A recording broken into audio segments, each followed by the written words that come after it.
अरे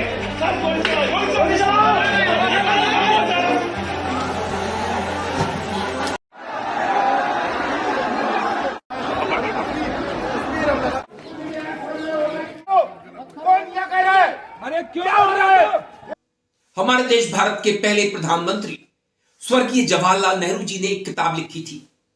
इसी किताब को आधार बनाते हुए इसी नाम से हिंदी फिल्मों के जाने माने निर्देशक श्याम बेनेगल जी ने एक धारावाहिक बनाया था। यह धारावाहिक दर्शकों ने अच्छा खासा पसंद किया था, सराहा था। होश में आ, तुझ पर ताकत का नशा सवार हो गया है। चाणक्य विष्णुगुप्त अपनी इच्छा से बेबुलाए तेरे राज्यसभा में आया और तू बुद्धि को खोलकर पी गया है। तू उचट, तू ये भी नहीं समझता तेरी भलाई किसमें है, मगध की भलाई किसमें है। और इस धारावाहिक के जरिए हम भारतीयों ने भारत के बारे में जाना था, पहचाना था। हमारा इतिहास क्या है, भूगोल क्या है, हमारी संस्कृति कैसी थी, हम कैसे हैं। मगर कालचक्र का पहिया घूमता है, समय बदलता है और मोदी का दौर आ पहुंचता है 2014। अब हम भारतीय भारत को नहीं खोजते, भारत को खोजना नहीं चाहते, उसे जानना नहीं चाहते। अब तो मोदी योगी के दौर में भगवा ब्रिगेड मस्जिदों के नीचे शिवलिंग और शिव मंदिर खोजने में लग गई है, जुट गई है। मन्नतों के पूरा होने की उम्मीद में लाखों लोग ख्वाजा गरीब नवाज के दर पर अजमेर में जाकर अपना माथा टेकते हैं, चादर चढ़ाते हैं। लेकिन अब दावा किया जा रहा है कि शिव मंदिर तोड़कर इस दरगाह को बनाया गया था। हिंदू सेना ने निचली अदालत में सच की तलाश के लिए याचिका लगाई है। लोअर कोर्ट ने हिंदू सेना की याचिका स्वीकार कर ली। 20 दिसंबर को निचली अदालत में इस पूरे मामले की सुनवाई होगी। हिंदू सेना ने साक्ष्यों की पड़ताल के लिए सर्वे की मांग भी की है, जिस पर कोर्ट ने सर्वे ऑफ इंडिया, अल्पसंख्यक मंत्रालय और दरगाह कमेटी को नोटिस भेजा है। हिंदू सेना ने मंदिर के दावे के लिए कई पुस्तकें भी प्रमाण के तौर पर पेश की हैं, तो दरगाह कमेटी इन दावों को खारिज कर रहा है। ऐसा ही क्यों किया जा रहा है? इसके पीछे वजह क्या है? कौन वो शख्स है जिसकी वजह से निचली अदालतें अब आदेश देने लगी हैं मस्जिदों के नीचे खुदाई करने का, सर्वे करने का, यह जानने का कि कौन कौन सी मस्जिद के नीचे शिवलिंग छुपा है, शिव मंदिर गड़ा है। सबसे पहले मैं नाम लूंगा हमारे retired chief justice DY Chandrachud का, जो अपने रिटायरमेंट के वक्त फिलहाल में हमसे पूछ रहे थे, हमसे कह रहे थे कि इतिहास मेरा आकलन, मूल्यांकन कैसे करेगा, किस तरह से इतिहास में मुझे लिखा जाएगा, परखा जाएगा। तो मैं उनको बताता चलूं, उन्होंने जो भी निर्णय दिए, जो भी फैसले दिए, वो आधे अधूरे थे। इलेक्टोरल बॉन्ड का फैसला हमें पता है, उस मामले में हम किसी भी नतीजे पर नहीं पहुंच सके, जबकि हमें मनी ट्रेल मिल गई। किस तरह से जांच एजेंसियां छापेमारी किया करती थीं उद्योगपतियों की, किस तरह से नकली दवाओं के सैंपल पास किए जाते थे और किस रास्ते से किसी को भी सरकारी गवाह बनवा दिया जाता था 50 करोड़ रुपए लेकर के। सबसे बड़ा लाभार्थी बीजेपी रही इलेक्टोरल बॉन्ड का, चुनावी चंदे के धंधे का। और मुंबई महाराष्ट्र सरकार का जो निर्णय हमारे सामने आया चंद्रचूड़ साहब के जरिए, वो भी आधा अधूरा था। सरकार ने अपना पूरा कार्यकाल पूरा कर लिया और वहां पर चुनाव हो चुके हैं, बीजेपी, एनसीपी और एकनाथ शिंदे की सरकार बन चुकी है। तो चंद्रचूड़ साहब ने जो भी फैसले दिए वो आधे अधूरे दिए, हमें अधर में लटका करके दिए। और जो उपासना स्थल का कानून था उसमें भी लेकुना तलाश करके उन्होंने कह दिया कि सर्वे तो पूजा स्थलों का, उपासना स्थलों का करवाया ही जा सकता है। बस फिर क्या था, आफत का पिटारा खुल चुका था। उन्होंने पेंडोरा बॉक्स खोल दिया था और नई नई आफतें हमारे सामने अब आने लगी हैं। संभल में दंगा हो गया क्योंकि वहां की जामा मस्जिद के नीचे शिव मंदिर की खोज, सर्वे शुरू हो गया।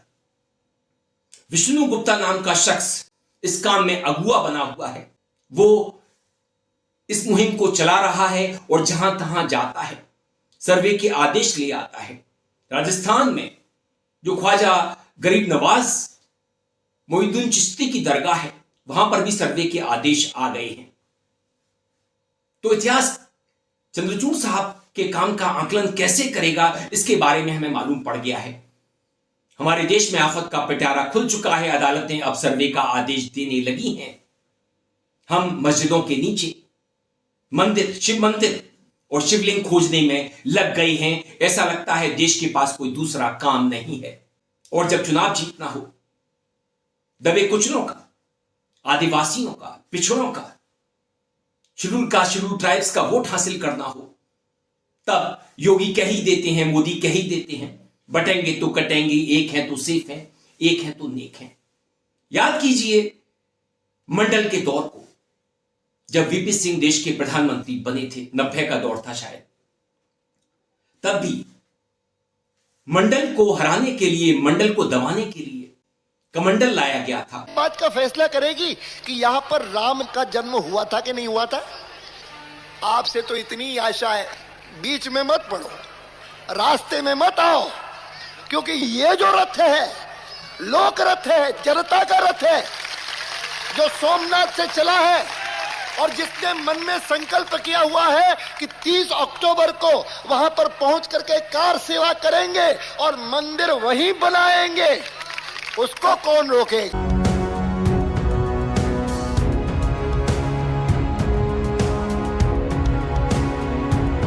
और इस दौर में राहुल जब संविधान को लेकर के घूम रहे हैं, दबे कुचलों के, आदिवासी भाई बहनों के, पिछड़ों के, शेड्यूल ट्राइब्स के अधिकारों की बात कर रहे हैं, उन्हें जगाने का काम कर रहे हैं कि अपने अधिकारों को मांगो, अपने हकों को छीनो। चक्रव्यूह से करोड़ों लोगों को नुकसान हो रहा है, दर्द पहुंच रहा है, और हम इस चक्रव्यूह को तोड़ने जा रहे हैं। और तोड़ने का सबसे बड़ा तरीका, जिससे आप लोग डरते हो, कांपते हो, वो है जाति जनगणना।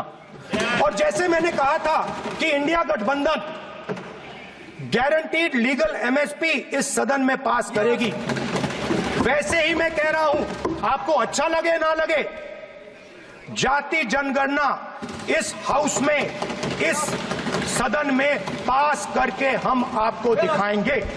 ऐसे मोदी, योगी और भगवा ब्रिगेड के पास कोई दूसरा चारा नहीं था राहुल का सामना करने का। शिव भगवान को औघड़ भी कहा जाता है।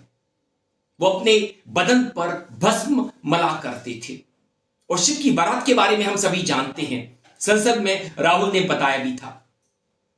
तो शिव भगवान को दबे कुचलों का, पीड़ितों का भगवान कहा जाता है। उनकी बारात में वो सभी शामिल थे जो समाज के सताए हुए थे, और राहुल उन्हीं की बात करते हैं। मोदी, योगी और भगवा ब्रिगेड के पास कोई तोड़ नहीं था, सो मस्जिदों के नीचे शिवलिंग और शिव मंदिर खोजे जाने लगे, क्योंकि शिव भगवान तो उन्हीं के हैं, दबे कुचलों के, गरीबों के, सताए हुओं के, पीड़ितों के, आदिवासियों के। ऐसे में एक तोड़ खोजा जा रहा है राहुल की राजनीति का, राहुल के सवालों का। राहुल जिस वर्ग को जगाने में लगे हैं, उसे कैसे भी अपनी तरफ, अपने पक्ष में लाया जाए और बीजेपी को वोट करवाया जाए, जिससे बीजेपी लगातार वर्षों तक सत्ता में बनी रहे। ये कैसा तोड़ है, ये कैसा हल है। जैसे मंडल का जवाब कमंडल था, अडवाणी की रथ यात्रा थी, वैसे ही आज के दौर में राहुल की जातिगत जनगणना की मांग, दबे कुचले दलितों के अधिकारों की मांग का जवाब मस्जिदों के नीचे शिवलिंग और शिव मंदिरों की खोज है। क्यों ना इन सबको एक कर लिया जाए, एक मुश्त अपनी तरफ लाया जाए और अपने पक्ष में वोट डलवाया जाए। चुनाव आयोग तो हमारे साथ है ही। महाराष्ट्र में हमने देखा किस तरह से 76 लाख वोट बढ़ गए, जितने डले थे 2 दिनों के भीतर। क्या कमाल है चुनाव आयोग का। और मैं एक बात और कहना चाहूंगा विष्णु गुप्ता से, उसे तमाम हिंदुओं को साथ लेकर के, उसके पास हिंदू सेना है, भगवा ब्रिगेड के लोगों को साथ लेकर के मानसरोवर की तरफ कूच करनी चाहिए, क्योंकि चीन वहां पर अपना अधिकार बताता है। हमें चीन से परमिशन लेनी पड़ती है। तो मानसरोवर पर हम कब्जा करें, अपना तिरंगा फहराएं, वहां पर शिव भगवान की मूर्ति, शिवलिंग को स्थापित करवाएं, अगर ताकत है तो चीन से लड़ो, सबसे पहले मानसरोवर तक पहुंचो और वहां पर अपना अधिकार जताओ, अधिकार बनाओ, कब्जा कर लो वहां पर। मैं मान जाऊंगा, तुम्हारे चरण कहां हैं पकड़ लूंगा।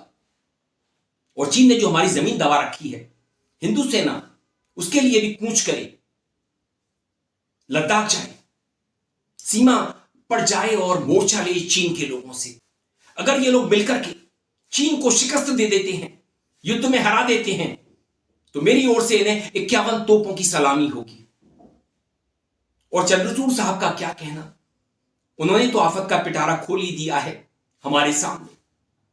ये आफतें अब कब तक हमारे देश में बनी रहेंगी, कब तक संभल होते रहेंगे, कब अजमेर हो जाएगा, इसके लिए हमें इंतजार करना चाहिए। मगर दोस्तों, ये राजनीति है।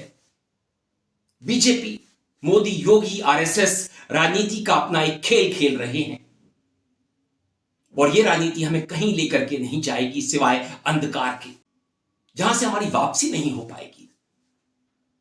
चंद्रचूड़ साहब का क्या नजरिया था, वो क्या सोचते थे, उनके अंदर का हिंदू कितना क्यों जाग गया, इसके बारे में तो वही बता सकेंगे।